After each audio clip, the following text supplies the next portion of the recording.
Señoras y señores, comienza Cadena Nacional, una nueva semana junto a ustedes. Estoy con el espacio un poquito más apretado porque tenemos un piano acá atrás, pueden verlo, ¿no? Porque vamos a iniciar esta conversación con un chileno destacadísimo en el extranjero. Cuando uno piensa en un director de orquesta, habitualmente se imagina un tipo que ya peina canas, a lo mejor con el pelo algo enrevelado, como el mío, ¿no? Que tuvo que pasar una serie de procesos, a lo mejor tocar muy bien un instrumento, estudiar dirección de orquesta, luego para ya, en una edad avanzada, poder tomar una batuta y dirigir a una sinfónica o una filarmónica. Si yo les cuento que hay un chileno de 35 años que hoy día es el director asistente de la Filarmónica de Los Ángeles, pero no de la octava región, Los Ángeles, California. Una cosa realmente sorprendente. ¿Cómo llegó hasta ahí? ¿Cuál fue el momento, el hito en su historia que lo hizo pensar en la música como una carrera para la vida completa? Señoras y señores, es un honor tener en este estudio al señor Paolo Bartolomeoli. ¡Fuerte el aplauso! Bortolomeoli. Es que es un apellido que no es fácil. No es fácil. Yo me imagino que la cantidad de problemas que puede haber tenido, por ejemplo, en el registro civil. Cuando llegas a tu te dicen, ¿Bortolame qué? Sí. ¿O no? Y en el colegio también. Y en el colegio también, me imagino, ¿no? Sí. Bueno, muy bienvenido. Gracias. ¿Hacía cuánto que no estabas por acá? Vengo bastante frecuente, la verdad. Vengo por lo menos 3-4 veces al año a trabajar a conciertos con distintas orquestas. Así Perfecto. que trato de mantenerme siempre vinculado porque me encanta trabajar acá en Chile. Me gusta hacer música como los músicos chilenos y estar en proyectos que tengan que ver como con el desarrollo de la música clásica y todo eso. Así que... Fantástico. Sentémonos un segundo y ya vamos a estar aquí en tu hábitat en unos minutos más o en uno de tus tantos hábitats. Paolo, yo sé que hay un momento en tu historia, estuve viendo algunas de las charlas que tú has dado, una TED en particular que está muy estimulante, que es muy bonita y claro, contagias de pasión de alguna manera a todas las personas que te escuchaban ahí, pero tú eres como una suerte de divulgador de la música, se puede decir, ¿no? Hablas en muchas instancias sobre ella. Y yo sé que hay un momento, a tus tiernos 7 años, en que se marca de alguna manera tu vocación por la música. ¿Qué es lo que pasó ahí? Porque es una historia que te involucra a ti con tu padre. Sí, mira, la verdad es que he contado muchas veces esta historia porque efectivamente es como muy, grafica muy bien lo que ocurrió en ese momento. Claro. Yo venía escuchando música en mi casa, digamos, de mi abuelo por el lado materno, tocaba piano, yo me ponía debajo del piano justamente a escucharlo como tocaba y me llenaba de esa música. Claro. También se escuchaba bastante música y efectivamente ocurrió en un momento que mi papá me llevó a un concierto y él me preparó, me dijo un poco de en qué consiste ir a un concierto, en qué consiste, qué es lo que va a pasar, en qué son las obras, qué es un concierto, que es una sinfonía, que es una obertura. Perfecto. Los tips que les puedes dar a alguien de 7 años. Ajá. Un poco para que no se aburra y a ver si es que entra en esta dinámica. Claro. Y esta fue la quinta de Beethoven, de ta-pa-pa-pam, ¿cierto? Claro. Que de alguna forma todos la conocemos, ¿no? Está como en el inconsciente colectivo. Total. Sobre todo por eso, por el comienzo y ese motivo que estamos escuchando ahí, Por que supuesto. se repite y es insistente. Pero de todas formas hay un momento hacia el final, antes de que llegue el triunfo de esto. Claro. Porque si te das cuenta y si uno se pone sensible a ese ta-ta-ta-tan, Sí. lo que hay ahí, más allá de las metáforas que se hagan, que es la llamada del destino, qué sé yo, que sí, puedes entrar en esas. Claro. La verdad es que es un motivo que lo que hace es que es muy insistente. Claro. Insiste, y está todo el movimiento taca-ta-ta-tan, ta-ta-ta-tan, ta-ta-ta-tan. Y de alguna forma va sembrando una especie de expectativa o dejando una suerte de promesa musical que no es explícita, pero tú de alguna forma estás como construyendo eso. Ajá. Y hacia el final de la sinfonía justamente se produce esta explosión de dicha y triunfo, Claro. del do mayor redentor, que te impacta mucho. Pero para llegar a eso ocurre una situación que en la música nosotros le decimos es un puente musical donde Claro. la música se va construyendo. Como que se prepara el un momento, clímax, ¿no? Exactamente. Se prepara Eso. un momento. Se prepara un momento que dura unos 2 minutos más o menos, que parte muy suave, muy tenue, hasta que finalmente esté creyendo, que es la palabra musical, Claro. desemboca en este triunfo. Y ahí, en esa acumulación de energía, yo empecé a emocionarme cada segundo, cada compás, mientras la música más intensa se hacía, hasta que finalmente llega esta explosión, me pongo a llorar, porque realmente me emocionó y en ese momento me desconcertó ese sentir. Claro. Entonces ahí fue cuando mi papá me miró y me vio que estaba emocionado y yo lo miré y le dije, no sé por qué estoy llorando si no es tristeza lo que siento. Claro. Y eso obviamente lo emocionó mucho a él y bueno, terminamos todos llorando en el final del concierto. Y como cuento también en la TED, después tuvimos la suerte de ir a ver al director de orquesta. Ajá. Y el director de orquesta también quedó un poco desconcertado de este niño que estaba llorando. Mira. Porque podría haber estado llorando por cualquier cosa. Porque tiene hambre, porque, Claro, porque porque se tiene sueño, aburrió, porque está aburrido, porque claro. me retaron. qué sé Claro, yo. claro. Y mi papá le hace un resumen y el director también se emocionó. Entonces él me dice, bueno, por esto es que hacemos lo que hacemos.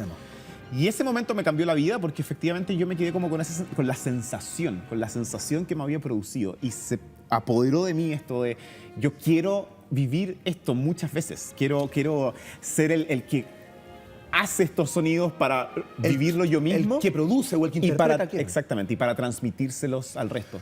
Paolo, luego cuando fuiste estudiando, te diste cuenta que lo que había pasado ahí y lo que nos pasa más o menos a todos en ese momento en que tú te emocionaste y rompiste en llanto, es que lo que hace el compositor de alguna manera es romper o quebrar tus expectativas respecto a lo que se supone que viene en la progresión lógica de un tema. Digamos, hay como una suerte de dibujo, ¿no? Hay como un diseño en que después de cierta nota tiene que venir otra. Claro. Lo que hace de alguna manera el compositor ahí es romper aquello y tú planteas que eso es lo que nos emociona. Ahí es donde se logra como esta suerte de dicha y esta conexión con este misterio que es la música, ¿no? O sea, claro, es correcto. Cuando las expectativas no se cumplen, tú tienes una reacción. Pero cuando se cumplen también. Sí. O cuando no se cumplen y te abren otro camino y tú generas otras expectativas, es lo mismo. O sea, lo que yo planteo, sobre todo ahí en la TED que tú estás citando, es que nosotros nos emocionamos no solo por eso, pero efectivamente nuestra emoción o nuestra manera de conectarnos con el discurso musical tiene mucho que ver como con estas anticipaciones que nosotros hacemos, que son extrapolables a cualquier tipo de lenguaje en realidad. Claro. O cualquier tipo de situación. O sea, cuando tú vas caminando y de repente dejas de escuchar tus pasos, por ejemplo, eso es como, ¿qué pasó? ¿Qué pasó acá? O si alguien te asusta en una fiesta sorpresa, tú gritas y después te ríes porque sabes que no es peligro. Si alguien te llama, esperas que alguien te conteste el teléfono. Ahí todo. Sí, o sea, claro. Si yo estoy hablando y... Cuando uno espera que viene un escalón y no hay escalón. Todo tiene que ver con la expectativa y uno reacciona a ese discurso. Al discurso, bueno, esto va pasando de tal manera y ok, se va desenvolviendo de tal forma. Pero si alguien da una curva y resulta que eso te genera una sorpresa y esa sorpresa de hecho te trae mejores resultados, Claro. tú reaccionas de tal forma porque vas generando expectativas de una manera inmediata. O sea, ya. Antes de empezar a hablar de cómo llegaste, cómo se dio tu llegada a la Filarmónica de Los Ángeles, quiero volver sobre el tema del misterio. Muy corto. Yo siempre he pensado si es que un compositor cuando está componiendo lo que en un futuro va a ser una gran obra, porque el público se emocionó, porque logró conectar con las audiencias, sabía en algún lugar que estaba componiendo algo que iba Una obra maestra. a pegar. Por ejemplo, siempre me hago la pregunta si los Beatles sabían, o Paul McCartney cuando estaba al piano sabía que estaba componiendo Let It Be, o que Let It Be iba a ser Let It Be, con mayúsculas, ¿no? Me pasa lo mismo, como llevado a un Mozart, a un Beethoven. ¿Qué pasa ahí? Como en el momento en que están componiendo, ¿qué elementos se conjugan para que eso se transforme en una... Hay una relación muy bonita, que obviamente son más como creencias respecto al arte, Sí. que tiene que ver como con la obra y el artista y el creador. De alguna forma, si tú te das cuenta, toda esta gente, los grandes, digamos, que, o sea, podrían estar vivos, pero ya muertos, Sí, claro.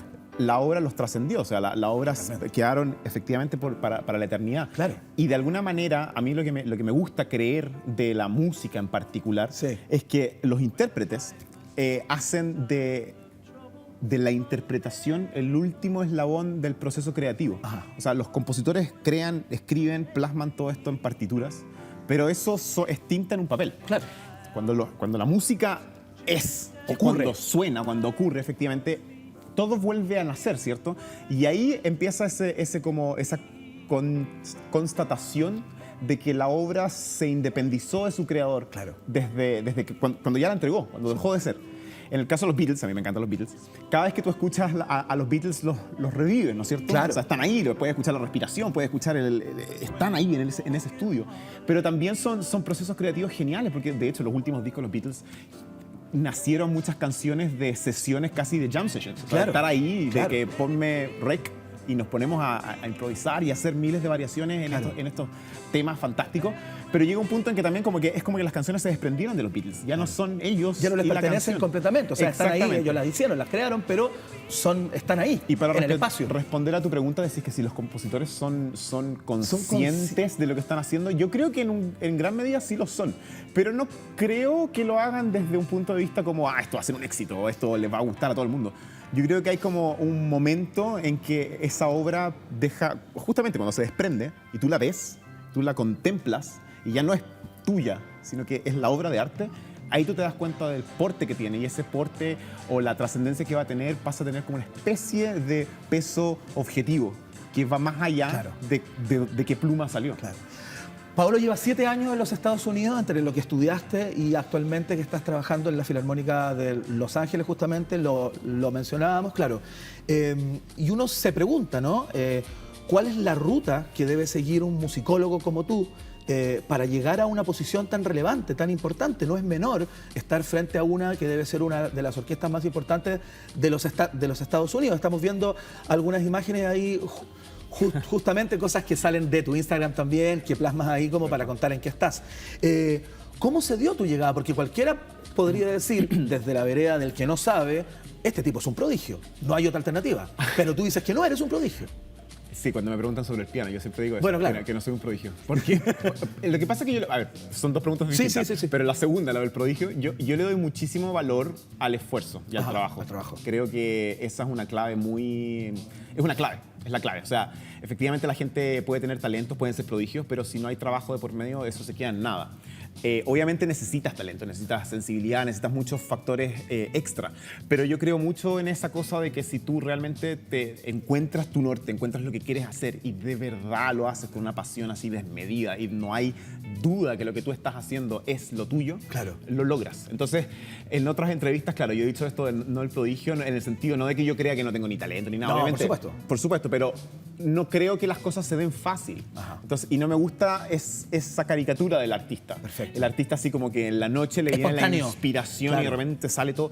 No es así. La cosa es realmente de mucha disciplina y de mucho esfuerzo. De hecho, yo, cuando la gente no está vinculada al mundo de la música, yo hago siempre un paralelo con los deportistas. Ajá, claro. Es lo más parecido que hay. Un deportista puede ser un talentazo, Por supuesto. pero si no entrena todos los días y hay una disciplina, y hay una constancia, y hay un esfuerzo y hay un arco de meta, no se No logran llega. las cosas. Claro. Entonces, en el caso de la primera pregunta, de Sí. cómo llegó esto de la Filarmónica Sí, de Los ¿cómo llegó? Ángeles, bueno, obviamente también tiene que ver con circunstancias, o sea, se fueron dando ciertas cosas, Claro. pero también hay que estar listo en ese momento para que eso ocurra.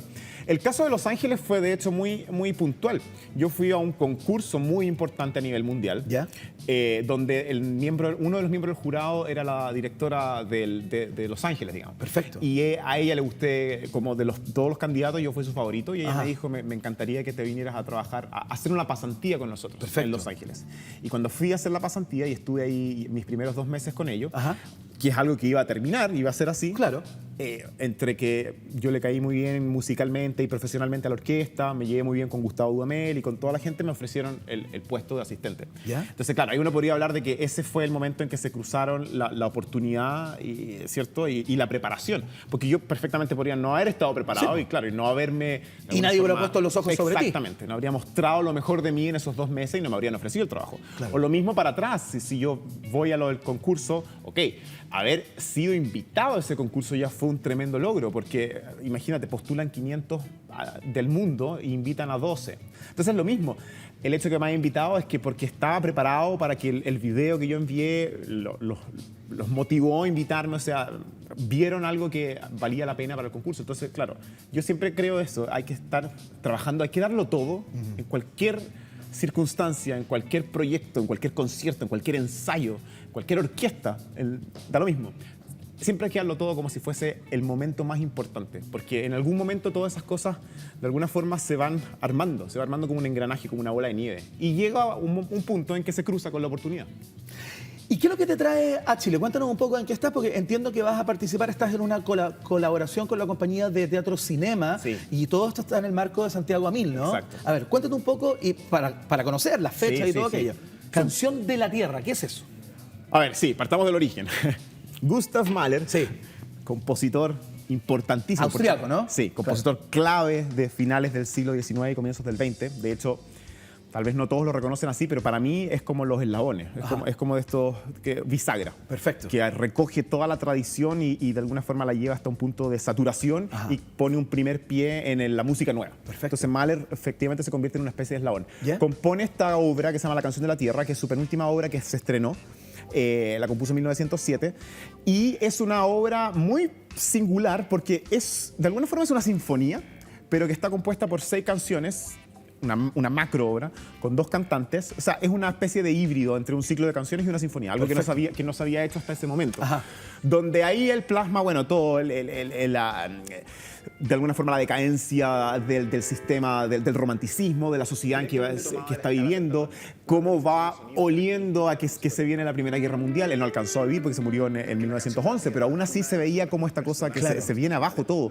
Y eso está puesto en estos poemas, que es una recolección de poemas chinos que él encontró y sacó mucha inspiración de conceptos filosóficos trascendentales, de la existencia, de la liviandad y la profundidad del ser humano, de los ciclos que se renueven, nacen y vuelven a vivir, o sea, mueren y vuelven a nacer. Claro. Todo esto es muy profundo. Y Mahler escribe esta música fantástica que también es un poco, yo a veces la llamo un poco música esquizofrénica, porque cambia de humor todo el tiempo y cambia mucho de puntos de vista, desde la cosa más banal y más fiesta hasta la cosa realmente más profunda, filosófica, abstracta, donde se disuelve el tiempo y todas estas cosas. Bueno, y esta es La Canción de la Tierra, es una obra clave de comienzos del siglo XX. Y lo que ocurre acá en Chile con esto de teatro-cinema es que la Filarmónica de Los Ángeles, justamente, en su ánimo de ser muy inventivos y de estar permanentemente creando y renovando las audiencias y todo, hace proyectos locos. Y se dio la circunstancia que una de las personas que trabaja ya como artista en residencia había visto una obra de teatro-cinema en una de sus giras en Estados Unidos. Perfecto. Y le encantó el lenguaje visual. Mira. Y los invitó a hacer una especie de colaboración entre la obra de Mahler y su propuesta. Su forma de montar, digamos. Exactamente. Y se generó esta cosa mágica. Qué lindo. Que es que justamente está la orquesta, están los cantantes, pero los cantantes están, bueno, como es en teatro cinema, entre estos paneles, ¿no? Paneles que proyectan y que generan esta sensación de que es como una mezcla entre teatro, entre realidad y cine.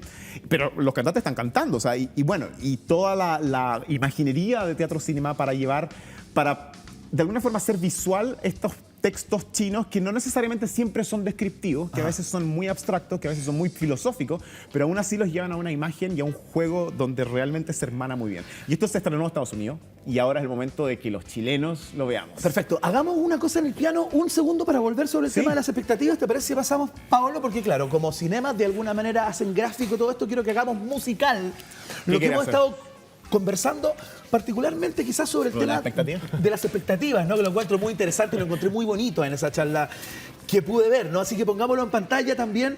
¿Cómo se puede graficar o musicalizar el tema de las expectativas? Como en una cualquiera, la que tú quieras. Lo más fácil sería que cántame esto. Do, re, mi, ma, na, na, na. ¿Y cuál es la nota que falta? Na. Exactamente. ¿Cierto? Eso es lo lógico. Claro. Ese es como digamos que el ejemplo más obvio. Claro. O... Pa, pa. Ya, ok, eso está metido en nuestra cultura, ¿cierto? Total. Ya, bueno, ese es un ejemplo lo más simple del mundo para darte cuenta de que de alguna forma nosotros traemos mucha información que tiene que ver con las expectativas. Esto fue un ejemplo bastante simple, pero llevado a la música hay muchas formas de hacer juego de expectativas. Por ejemplo, en el caso del romanticismo en particular, una de las cosas más características es lo que tiene que ver con la armonía, es decir, de la sucesión de acordes que te prometen ciertas resoluciones y no siempre ocurren como uno las espera. Ejemplo.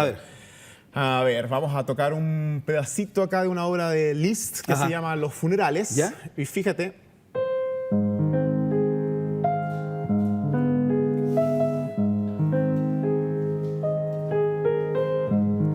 Hasta ahí todo.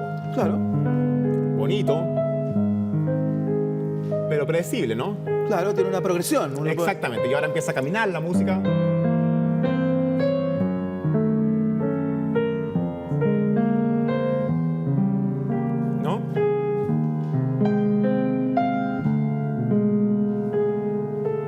Vuelve. A cómo comenzó.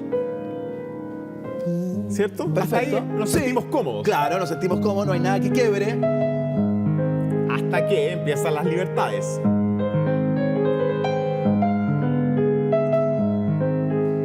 fíjate, ahora que viene la segunda vuelta, ¿Ya? los acordes ya no van a ser los mismos.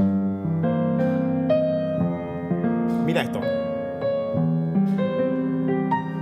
Claro.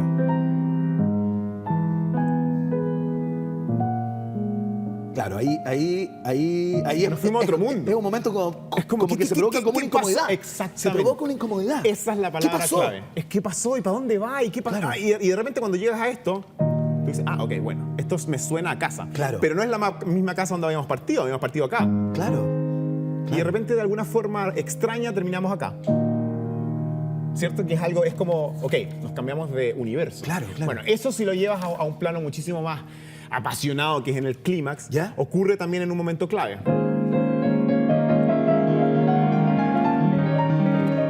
Este es el mismo tema, es fortísimo.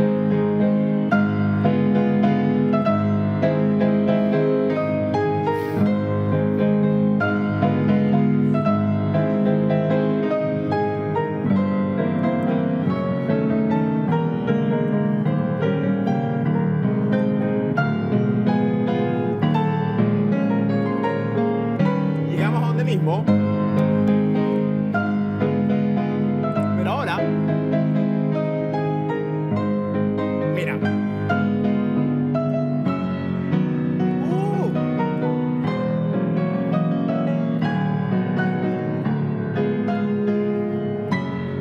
Nos fuimos al universo, fuimos a otro lado.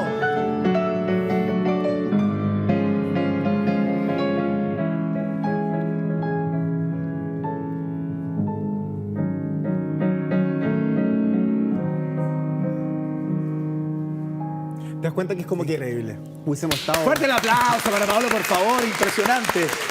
Una maravilla. Oye, Es como que alguien pierdes la fuerza de gravedad, Claro. pero alguien no solamente pierde la fuerza de gravedad, sino que alguien te empuja y ¡pum! Claro. Sales disparado a no sé dónde. Y hasta que aterrices no vas a ¿te encontrar puedo la llevar, casa. Pablo, a un terreno más pop? Porque, claro, Uy. estas preguntas... digo, estas preguntas, claro, tú acá, digamos, me explicas desde la música docta, que es la que tú conoces, la música clásica, sobre este quiebre de las expectativas, ¿no? Pero, ¿qué es lo que hace que una canción como Despacito, por ejemplo, se Es un convierta en un hit como... ¿Eso es por la lógica de los acordes? ¿Es porque la sucesión cumple Es con las cómoda. expectativas? Exactamente. ¿Es porque hay comodidad ahí? Sí, por supuesto, pero eso está bien. O sea, eso también tiene que ver con las expectativas. Claro. De hecho, bailar se basa mucho en que las expectativas se te cumplan. Si tú lo piensas, nuestro cuerpo, a ver, desde que late el corazón hasta Sí. que nosotros caminamos, Claro. ahí tienes 2 metros distintos. Ajá. El 1, 2, 1, 2, Claro. 1 del paso. Claro. Y el corazón que late Claro. generalmente en 3, porque es tum, tum, tum, tum. Claro. Entonces como 1, 2, 3, 1, 2. Entonces tú naces sabiendo de alguna manera esa agrupación. Ajá. Entonces fisiológicamente hablando hay una especie de tendencia Ajá. a que nuestras expectativas rítmicas se cumplan. Perfecto. Si no fuese por eso no podríamos bailar. Si no tuviésemos el... Claro. ¿Dónde metes un vals? Si es Exacto. que no... Si imagínate fuera... No, claro, ahí te quedas cojo. Que hay cojo. Exactamente, no se Claro, puede bailar. claro, claro. Entonces, evidentemente, bailar depende de la regularidad. Claro. Por lo tanto, en la música popular, en el pop, que Sí. justamente tiende a ser música que está, no toda, pero está hecha para que se pueda bailar, Claro. la regularidad despierta otro tipo de expectativas que son las que sí se cumplen. Entonces, el éxito depende mucho de eso también. Claro. De que te puedas sincronizar de ritmos que son seguibles, que son anticipables, que son como ahora que está muy de moda en la película Bohemian Rhapsody, que acaba de ganar de hecho el Globo de Oro, Claro, que me exacto. encantó.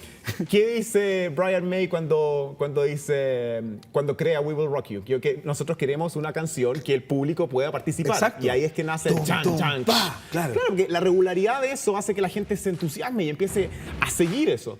Si eso no fuese así, Claro. si fuese absolutamente irregular, la gente estaría solamente haría- escuchando. Estaría como, no, ok, no sabría cuándo meter el aplauso. vamos a ver ¿no? si podemos disfrutar esto. Claro. Pero bueno, no serían parte de la música. Claro. En el caso de la música clásica también existe eso. Ajá. Por ejemplo, no sé, Claro. ahí no hay nada de asimétrico. Claro. Pero justamente lo que hace Stravinsky mucho después en la consagración de la primavera.